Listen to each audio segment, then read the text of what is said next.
Lecture de la lettre de Saint Paul apôtre aux Galates. Frères et sœurs, lorsque les temps furent accomplis, Dieu a envoyé son Fils. Il est né d'une femme. Il était sujet de la loi juive pour racheter ceux qui étaient sujets de la loi et pour faire de nous des fils. Et voici la preuve que vous êtes des fils, envoyés par Dieu. L'Esprit de son Fils est dans nos cœurs, et il crie vers le Père en l'appelant « Abba ». Ainsi, tu n'es plus esclave, mais fils, et comme fils, tu es héritier par la grâce de Dieu. Aujourd'hui, nous pourrions donner à cette lecture le titre « Les étapes du changement ». Je suis persuadé que, comme moi, vous en avez connu des changements. Vous êtes passé de la conception à la vie extra-utérine, de l'enfance à l'adolescence et de la vie et de là à la vie adulte.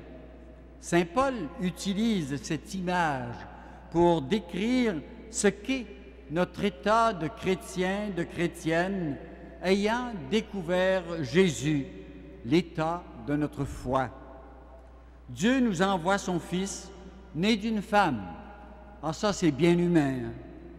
Il se soumet aux lois de son temps, mais c'est pour nous signifier que nous devons dépasser ces lois humaines. Quand nous réussissons à les dépasser, nous devenons des fils, des filles de Dieu.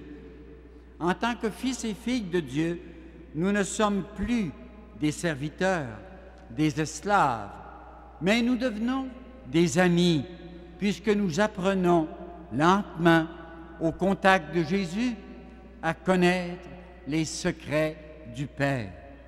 Tellement, comme dit le texte, que nous sommes sur la liste des personnes qui sont couchées sur le testament de Dieu avec Jésus. C'est ce qu'on appelle être héritier par la grâce de Dieu. Tous ces cheminements dans notre vie spirituelle nous ont permis de nous poser beaucoup de questions. D'une église d'obligation, nous passons à une église de service dans l'amour. D'une église hiérarchique, nous arrivons à une église peuple de Dieu. Les plus âgés, sans doute que vous vous rappelez comment on définissait l'Église. Le pape, les évêques, les prêtres, et quand il restait un petit peu de place, un ou l'autre laïc. Eh bien, aujourd'hui, l'Église, c'est l'ensemble des chrétiens et des chrétiennes baptisés, parmi lesquels, oui, se trouvent le pape, les évêques, les prêtres, les diacres permanents, les personnes ordonnées, qui sont au service de ce peuple.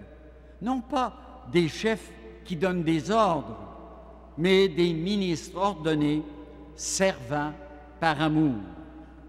Maintenant, grâce au Christ, des fils et des filles de Dieu ont accès au champ de la vérité, tout amoureuse du Père.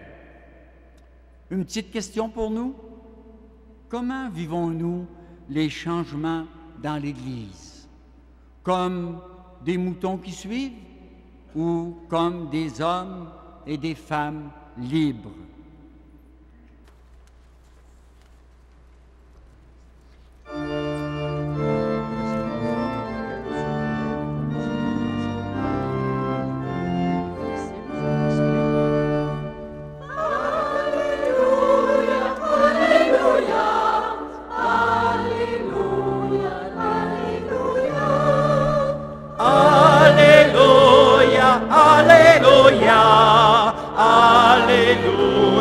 Alléluia. Dieu a envoyé son Fils né d'une femme. Alléluia, Alléluia, Alléluia, Alléluia, Alléluia, Alléluia.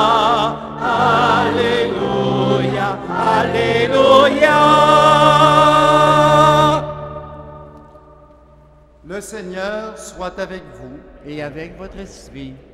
Proclamation de cette bonne nouvelle de Jésus-Christ selon Saint Jean. Gloire à toi, Seigneur. Près de la croix de Jésus se tenait sa mère, la sœur de sa mère, Marie, femme de Cléophas, et Marie de Magdala. Voyant sa mère, et près d'elle le disciple qu'il aimait, Jésus dit à sa mère, « Femme, voici ton fils. » Puis il dit au disciple, « Voici ta mère. » À partir de cette heure-là, le disciple l'a pris chez lui. Acclamons cette parole de Dieu. Louange à toi, Seigneur Jésus.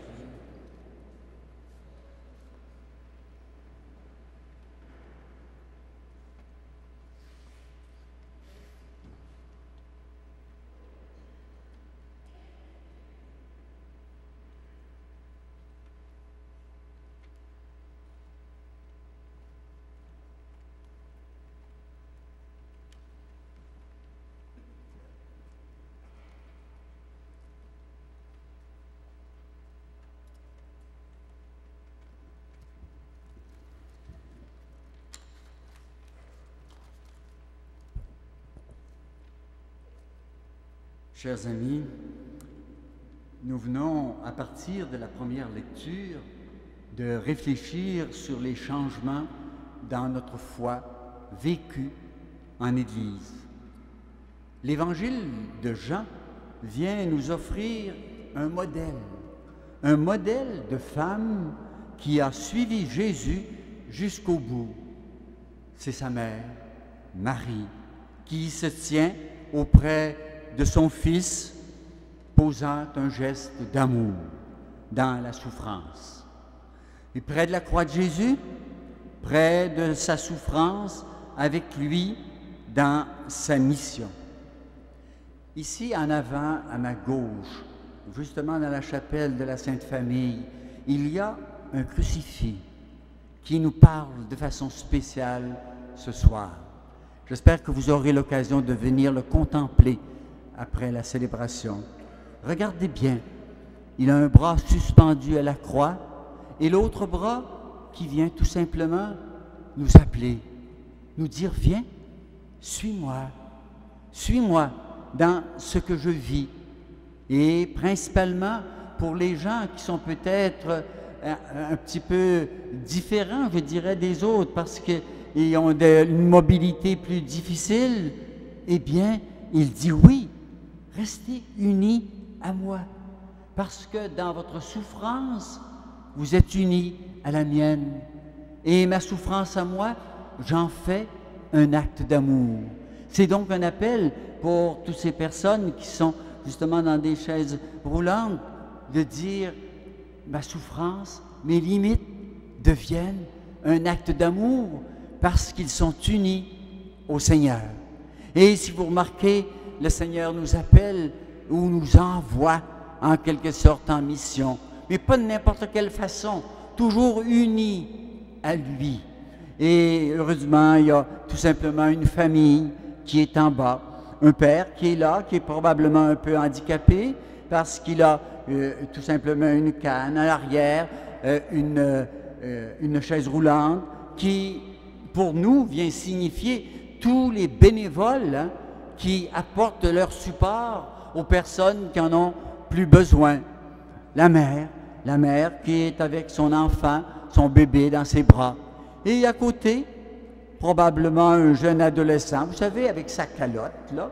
Et puis, pour nous dire que tous et chacun, évidemment, nous sommes invités à suivre Jésus. Eh bien, si Marie n'avait pas, je dirais, été pleinement vivante dans la foi, elle n'aurait pas été là pour recevoir sa mission.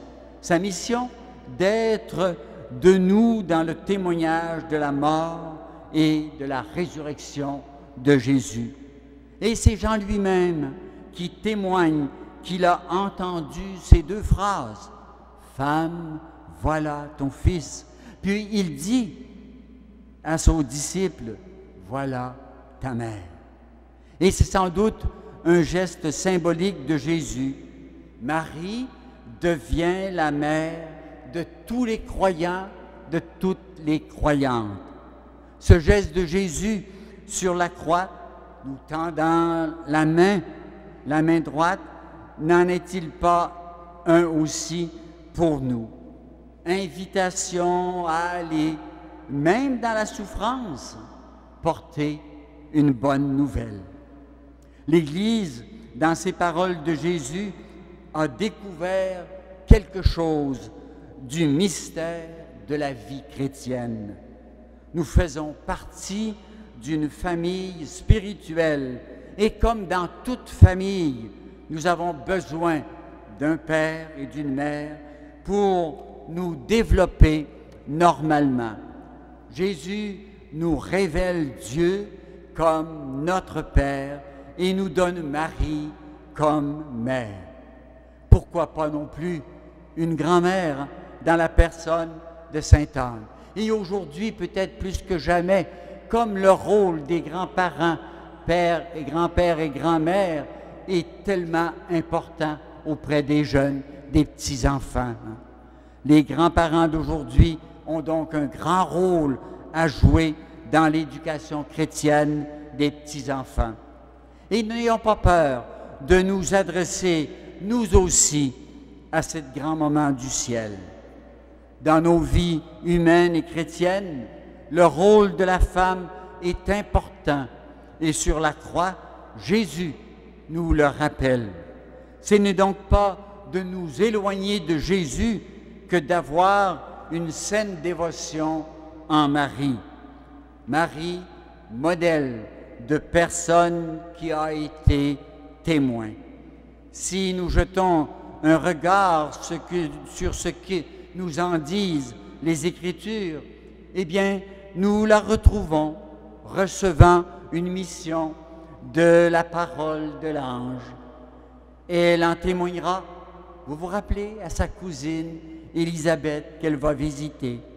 Et je suis persuadé que l'attitude de Marie face à son fiancé Joseph a été un témoignage de la présence, de l'action du Saint-Esprit en elle.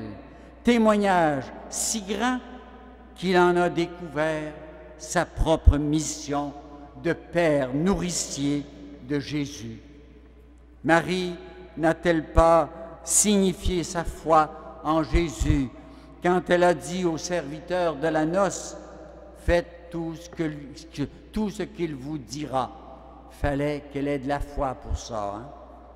Encore, Marie nourrissait sa foi dans la réponse de Jésus, disant qu'il devait s'occuper des affaires de son Père, c'est-à-dire probablement de sa mission, tellement qu'elle méditait tout cela dans son cœur. Oui, notre foi, elle se médite dans notre cœur, et c'est du cœur qu'elle doit lentement se transmettre, en témoigner aux autres. Quelle foi Marie devait-elle avoir, surtout face à la souffrance, quand le grand prêtre Siméon lui a annoncé qu'un glaive percera son cœur. Debout, près de la croix, Jésus voyait sa mère,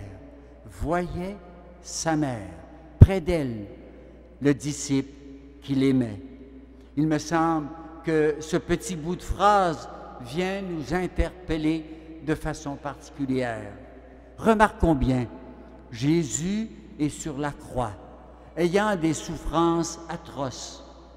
Et malgré cela, dans un geste d'amour, il ne ferme pas les yeux, il voit. Et dans un signe même d'amour, il donne. Femme, voici ton fils. Jean, voilà ta mère. Ce don, c'est à nous aussi qu'il est fait. Regardons encore ce crucifix bien spécial, cette main tendue dans la souffrance, dans la souffrance amoureuse, elle te donne un fils, elle te donne une mère. Une petite question encore? Comment témoignons-nous que notre dévotion à Marie nous conduit à Jésus? Nous conduit à Jésus.